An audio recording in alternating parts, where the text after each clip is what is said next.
मुरांबा मालिकेच्या आजच्या भागाचे अपडेट जाणून घेऊया आपल्या आजच्या या व्हिडिओमध्ये. चला तर मग मित्रांनो, अजिबात वेळ वाया न घालवता सुरुवात करूया आपल्या आजच्या मुरांबा मालिकेच्या भागाला. तर आता आपण इथे पाहतो की मालविका ही आता इरावतीच्या रूममध्ये आलेली असते.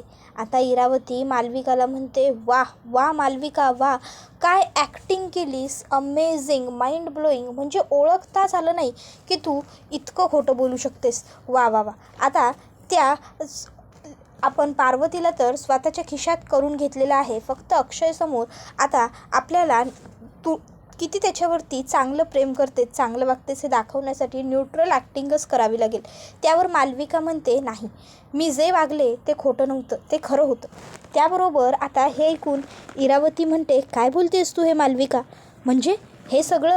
त्याबरोबर आता लगेचच मालविका ही म्हणायला लागते की अहो फसलात ना. आणि मग ती मोठमोठ्याने पुन्हा हसते. त्यावर इरावती म्हणते, मालविका नक्की तुझं तसं काही नाही आहे ना. एक गोष्ट लक्षात ठेव, माझ्याबरोबर दगा करण्याचा विचारही मनात आणायचा नाही, समजलं ना. त्यावर मालविका म्हणते, अहो नाही हो, तुमच्याबरोबर दगा करून मला काय मिळणार आहे. आणि माझ्या मनात तसा कुठला विचारही नाही आहे. मी फक्त तुम्ही जे शिकवलं आहे ना तेच फॉलोअप करते. तुम्हीच म्हणता ना ॲक्टिंग ही अगदी परफेक्ट असली पाहिजे म्हणून, मग आता ते करायलाही नको का सत्यात. त्यावर आता मालविका म्हणते, आता तू अशीच ॲक्टिंग करत राहा, पण आता इथे मी नसेन. त्यावर आता मालविका म्हणते, म्हणजे. त्यावर मग आता लगेचच तिला पुढे इरावती सांगते की अगं आता मी घर सोडून जाणार नाही का. मालविका म्हणते, काय म्हणजे तुम्ही खरोखर घर सोडून जाणार. अहो मग इथे मी एकटीने काय करायचं. अहो माझं कसा निभाव लागणार इकडे, कसा टिकाव होणार. त्याबरोबर आता इरावती म्हणते, काळजी करू नकोस, आता जे काही करायचं आहे ते सगळं संध्या करणार. त्याबरोबर आता लगेच इकडे इरावतीला मालविका म्हणते, संध्या म्हणजे ती. त्याबरोबर इरावती म्हणते, बरोबर, साईची आई. आणि मग मालविकाला आठवतं की तिने काय कसं केलं. तिला आठवतं की तिच्या फोनवरती साईच्या आईचा फोन आला होता आणि ती म्हणत होती की मला सगळं व्यवस्थित माहिती आहे, तुम्हीच अक्षय आणि रमाला लांब करण्यामागे हातभार लावला आहे ना.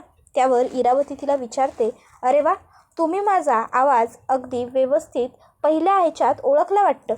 नाही म्हणजे तुम्ही आवाज ओळखाल असं वाटलं नव्हतं मला. त्यावेळी इरावतीला ती म्हणाली होती, तुमचा आवाज ओळखणार नाही असं कसं होईल. नाही, तुमच्यामुळेच अक्षय आणि रमा वेगळे झाले होते, हे माझ्या अगदी व्यवस्थित लक्षात आहे हो इरावती आत्याबाई, कळलं ना. त्याबरोबर आता साईची आई म्हणते, पण तुम्ही मला जो व्हिडिओ पाठवला तो नक्की खरा आहे ना. इरावती म्हणते, अर्थात 100% खरा आहे. तुम्हाला शंका आहे की काय मी पाठवलेल्या व्हिडिओवर. त्यावर इरावतीला ती म्हणते, नाही म्हणजे शंका असं नाही म्हणता येणार, पण तुम्ही म्हटल्याप्रमाणे मी जरी माझ्या साईचं लग्न रमाबरोबर लावून दिलं तरी रमा पुढे जाऊन माझ्या साईवरती खरं प्रेम करेल ना. नाही म्हणजे. त्याबरोबर आता इरावती म्हणते, अहो का नाही करणार, रमाला तुमच्यापेक्षा जास्त मी ओळखते, तुम्ही काही काळजी करू नका, तुमच्या मुलाचं सगळं व्यवस्थित होईल. मग तिने मला सांगितलं की तिने गुरुजींना आजच बोलवलं आहे त्यांच्या साखरपुड्याचा मुहूर्त काढायला. त्यावर आता हे ऐकून तर इकडे मालविकालासुद्धा खूप आनंद होतो. मालविका म्हणते, काय म्हणजे आज फायनली रमाचा आणि त्या साईचा साखरपुडा होणार, म्हणजे सगळं आता मोकळं होणार. त्याबरोबर इरावती म्हणते, अर्थात आता सर्व गोष्टी आपल्याला हव्यात तशा आपल्या मनाप्रमाणे घडणार. आता हे ऐकून लगेचच खूप आनंद होतोच इकडे मालविकाला. इतक्यात तिकडे आई आजी दारात आलेले असतात. आता हे बरोबर इरावतीने पाहिलेलं असतं. मग आता इरावती नाटकं करायला सुरुवात करते, तू खूप चुकीचं वागलीस माझ्याबरोबर मालविका, तू खूप त्रास दिलास मला, तू खूप छळलेस. त्यावर मालविकासुद्धा म्हणते, ओ मी काही त्रास वगैरे दिलेला नाही आहे तुम्हाला आणि छळलेलंसुद्धा नाही आहे, तुम्ही उगाचच्या उगाच काहीतरी खोटं नाटं बोलू नका. त्यावर ती म्हणते, मी घर सोडून चालली आहे. त्यावर मालविका म्हणते, हो हो जा, खुशाल जा आणि तुम्ही जाच हे घर सोडून, काही गरज नाही आहे तुमची या घराला. त्यावर इरावती म्हणते, हे घर मी अगदी प्रेमाने सांभाळलं होतं आणि तू जाऊ दे, तू हकल मला, पण माझा अक्षय मला नक्की थांबवेल, मला माहिती आहे, माझा भाचा येईल. त्याबरोबर आता इथे गुरुजी हे घरी आलेले असतात आणि आता इतक्यात त्या ठिकाणी साईसुद्धा येतो. साई गुरुजींना नमस्कार करतो. गुरुजीसुद्धा साईला बसायला सांगतात. त्याबरोबर आता साई त्या ठिकाणी बसलेला असतो. तर इतक्यात आता लगेचच संध्या म्हणते, हे काय अजून रमा आली नाही? त्यावर अण्णासाहेब म्हणतात, येतच असेल. इतक्यात रमा तिकडे चहा घेऊन सगळ्यांसाठी आलेली असते. रमा गुरुजींना चहा देते, अण्णांना चहा देते आणि मग आता संध्याला चहा देताना ती म्हणते, आई चहा घ्या. संध्या चहा घेते. त्यानंतर मग जेव्हा साईला चहा देण्याची वेळ येते त्यावेळी रमा साईला आहो चहा असं म्हणते. आता रमाने साईला आहो म्हटल्यावर साईला खूपच जास्त आनंद झालेला असतो. तर लगेचच इकडे संध्या म्हणते, अरे वा आहो, वा वा वा, देवच पावला म्हणायचाच. माझ्या लेकाला बाबा त्याचा मान मिळाला. त्याबरोबर आता लगेचच अण्णासाहेब म्हणतात, नाही नाही, देव नाही, आज चक्क देवी पावली आहे. काय रमा, बघ बाळा, आता तू आनंदी आहेस ना, मग आपलं घरसुद्धा कसं आनंदाने भरून जाईल. तू खुश असलीस की सगळं अगदी छान होईल घरात आपल्या. त्यावर ती म्हणत असते की हो, बरोबर बोलताय तुम्ही अण्णा आणि साई, तुम्हीसुद्धा बोलाल तसंच होईल. आता सगळं छान होईल. आता लगेचच इकडे आई म्हणते की मला आता माझ्या लेकाचा आणि सुनेचा सुरळीत सुरू झालेला चांगला आणि सुखाचा संसार बघायचा आहे. मग बस, बाकी दुसरं मला आई म्हणून काही नको. त्याबरोबर आता रमाचं लक्ष घड्याळावर जातं. घड्याळ बघता क्षणी तिला आठवतं की तिला इकडे सांगितलं होतं अक्षयने की रमा, तू सगळ्यात आधी स्वतःची फसवणूक करणं बंद कर, मग बघ सगळं बरोबर व्यवस्थित होईल. मला माहिती आहे तुझंही माझ्यावर तितकंच प्रेम आहे जितकं माझं तुझ्यावर आहे.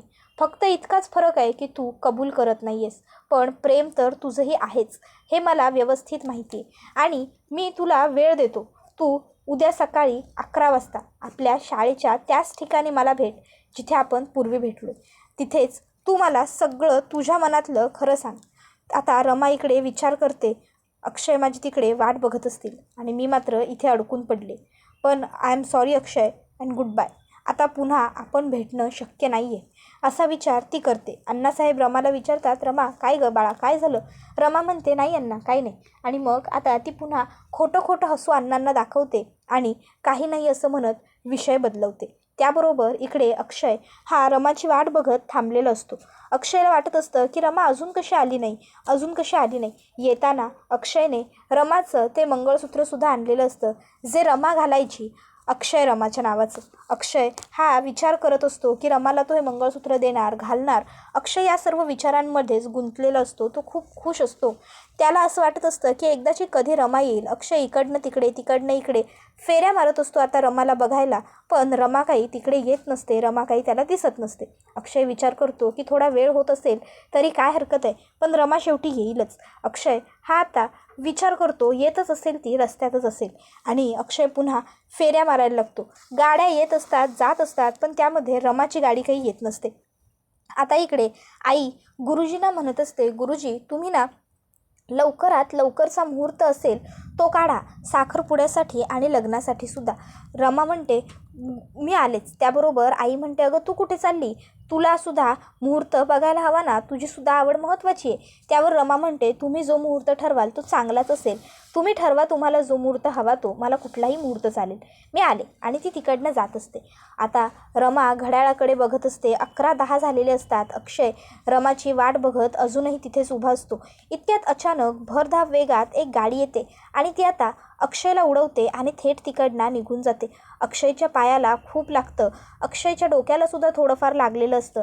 तर इकडे रमासुद्धा आता चहाची कपं घेऊन पुन्हा स्वयंपाकघरात चाललेली असते आणि रमाची सुद्धा आता तोल जाऊन ती खाली कोसळते. तिलासुद्धा चक्कर आलेली असते. आता कपं वगैरे फुटण्याचा आवाज येता क्षणी सगळेच मागे बघतात. सगळ्यांना रमा कोसळलेली दिसते.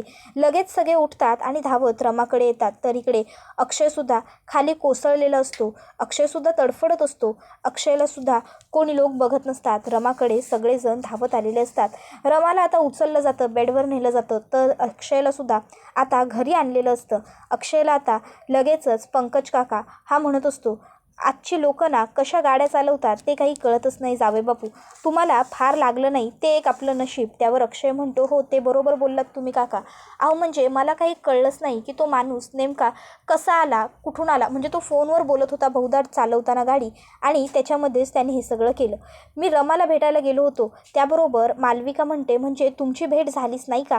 त्यावर अक्षय म्हणतो, नाही ना, आमची भेट झाली नाहीच. तो माणूस आला, त्याने मला उडवलं आणि त्यामुळे मला तुम्ही लोकांनी घरी आणलं. बरं ते सगळं आता जाऊ द्या. आता मला रमाला भेटायला जायला हवं. ती तिकडे माझी वाट बघत थांबेल. मी निघतो आता. मी आता ठीक आहे. त्यावर आय्यज्जी म्हणते, अक्षय अरे तू काय बोलतोयस? तुला तरी कळतंय का? अरे तुला उठता येत नाही आहे, चालता येत नाही आहे, तू रमाला भेटायला काय जाशील? ते काही नाही अक्षय, हे बघ लक्षात ठेव, आता तू कुठेही जायचं नाही आहेस. डॉक्टरांनी आराम कर सांगितलंय, तू आराम करायचा. त्याबरोबर अक्षय म्हणतो, बरं ठीक आहे, मग मी रमाला कॉल करून सांगतो की मी येत नाही आहे म्हणून. त्यावर मालविका म्हणते, तुम्ही कशाला करताय? मी आहे ना, मी करून सांगते रमाला फोन. तसंही मी तुमची मदत करायची ठरवली आहे, तर मी एवढं तर करू शकतो. त्यावर काका अक्षयला म्हणतो की हो तुम्ही गोळ्या घ्या. त्याबरोबर अक्षय म्हणतो की अहो ठीक आहे, मी फोन करू शकतो. नाही म्हणजे तेवढं तर मला काही झालेलं नाही आहे. त्यावर मालविका म्हणते, मी म्हटलं ना तुम्ही गोळ्या घ्या म्हणून. अक्षय म्हणतो, अहो फोन मी करू शकतो मालविका, मी करतो. त्याबरोबर मालविका म्हणते, नाही या अक्षय, मी म्हटलं ना नाही, तुम्ही फक्त गोळ्या घ्या आणि आराम करा. रमाला फोन मी करते. तर दुसरीकडे आता साईची आई रमाला सरबत वगैरे देते. रमा सरबत प्यायल्यावर रमाला जरा बरं वाटतं. अण्णासाहेब म्हणत असतात की रमा, दिवसभर तू काही खाल्लं नव्हतंस ना, म्हणून तुला हा असा त्रास झाला. तू का खाल्लं नव्हतंस? खात पीत जा, तुला किती वेळा वेळेवर सांगतो. त्याबरोबर रमा म्हणते, हो मी लक्ष देईन. त्याबरोबर साई म्हणतो, तुम्हाला आता कसं वाटतंय? बरं वाटतंय ना? त्यावर ती म्हणते, हो. साई म्हणतो, आजचा पूर्ण दिवस तुम्ही आराम करा, बेडवरनं हलू नका. त्यावर साईची आई म्हणते, अरे असं कसं चालेल, आज तुमचा साखरपुडा आहे. त्यावर साई म्हणतो, आई अगं साखरपुडा काय, पुन्हा पुढे धरता येईल, आपल्याला सध्या त्यांची तब्येत महत्त्वाची आहे. त्यावर साईची आई म्हणते, अरे पण आजचा मुहूर्त. त्याबरोबर अण्णासाहेबसुद्धा म्हणतात, नाही बरोबर बोलताय तुम्ही, पण काय आहे ना, रमाच्या तब्येतीपेक्षा महत्त्वाचं आपल्याला काही नाही आहे. त्याबरोबर आता साईची आई नाराज होते आणि बरोबर आहे असं म्हणत तिकडनं ती जात असते. त्यावेळी रमा आता तिला थांबवते आणि म्हणते, आई ऐका ना, साखरपुड्याची साडी आणायला तुम्ही जा. नाही काय आहे, मी संध्याकाळपर्यंत आराम केला की मला बरं वाटेल, म्हणून मग साखरपुड्याची तयारी तुम्ही करा. मी संध्याकाळी डायरेक्ट येईन, म्हणजे मला जरा फ्रेश वाटेल, बरं वाटेल. तुम्ही जाल ना, तुम्ही जो कलर आणाल, जी साडी आणाल ती मला आवडेल. अण्णा म्हणतात, रमा अगं पण. त्यावर रमा अण्णांना म्हणते, अण्णा तुम्हीसुद्धा तयारीला लागा. त्यावर अण्णा म्हणतात, हो हो बाई हो, सगळं तुझ्या म्हणण्याप्रमाणे आणि तुझ्या इच्छेप्रमाणे होईल. तू काही काळजी करू नको, फक्त तू आराम कर.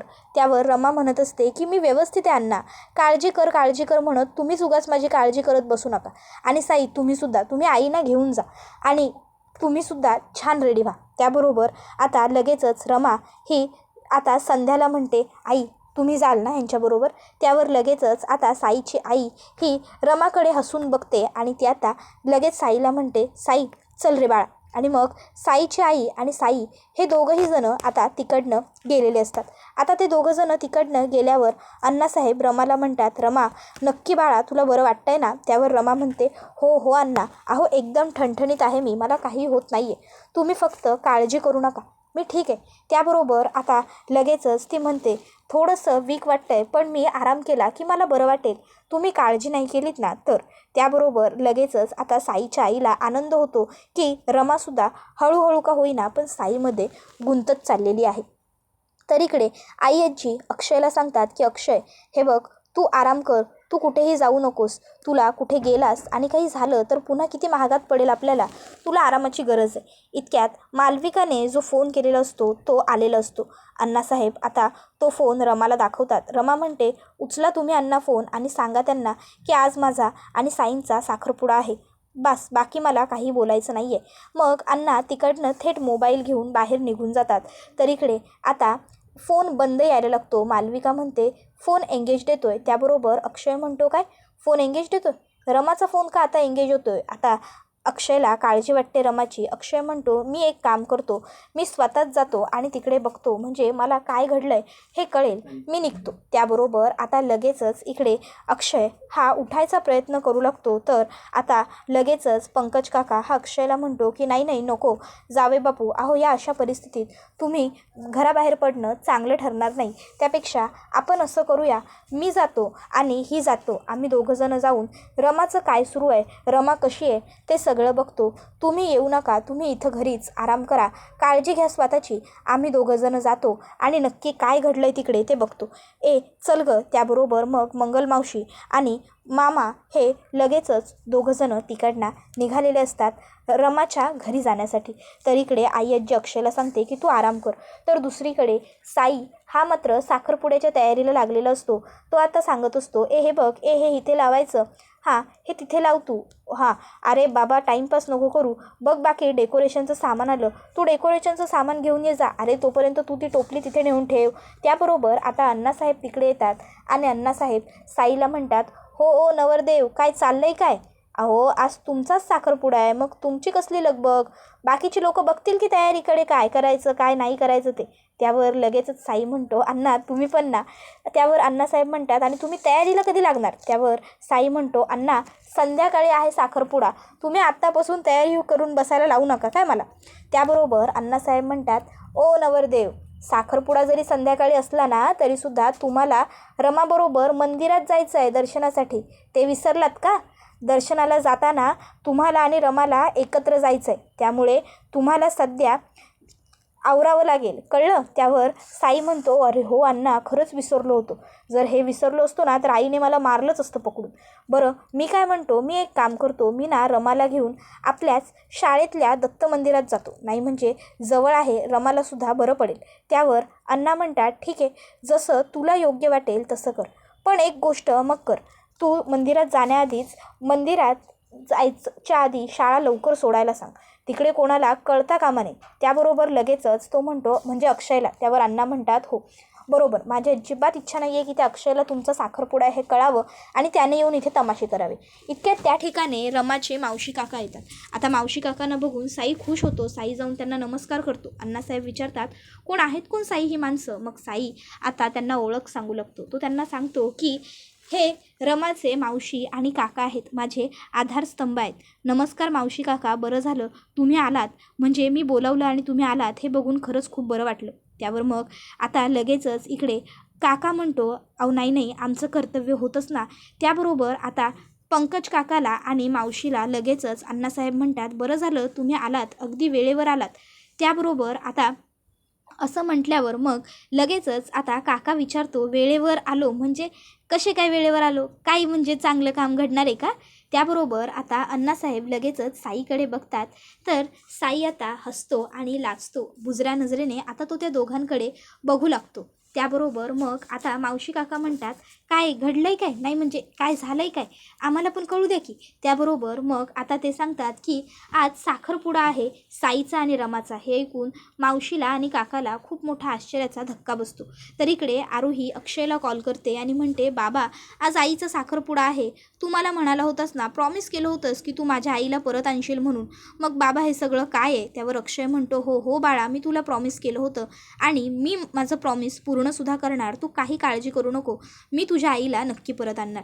त्यानंतर अक्षय आता जायला निघालेला असतो. घरातले सगळे त्याला सांगत असतात की अरे तुला एवढा त्रास होतोय, तू कुठेही जाऊ नकोस. त्यावर अक्षय म्हणतो, मला करायचा नव्हता तो साखरपुडा तोडायला, रमा दोनदा आली ना, मग आता मी सुद्धा जाणार तिकडे आणि तिचा साखरपुडा तोडणार. तसंही प्रेम मिळवायचं असेल तर परीक्षा ही द्यावीच लागते आणि सोप्या पद्धतीने मिळवलेलं प्रेम हे प्रेम नसतं, जरा मज्जा यायला पाहिजे की नाही, थील असायला पाहिजे की नाही. त्याबरोबर अक्षय म्हणतो, आता मी तिकडे जाणार आणि साखरपुडा तोडणार. आणि हा व्हिडिओ इथेच संपतो. व्हिडिओ आवडला असेल तर व्हिडिओला लाईक करा, चॅनलवर नवीन असाल तर चॅनलला सबस्क्राईब करा आणि बेल आयकॉन आठवणीने प्रेस करा. पुढचा व्हिडिओ येईपर्यंत टाटा बाय बाय, धन्यवाद, take care all of you.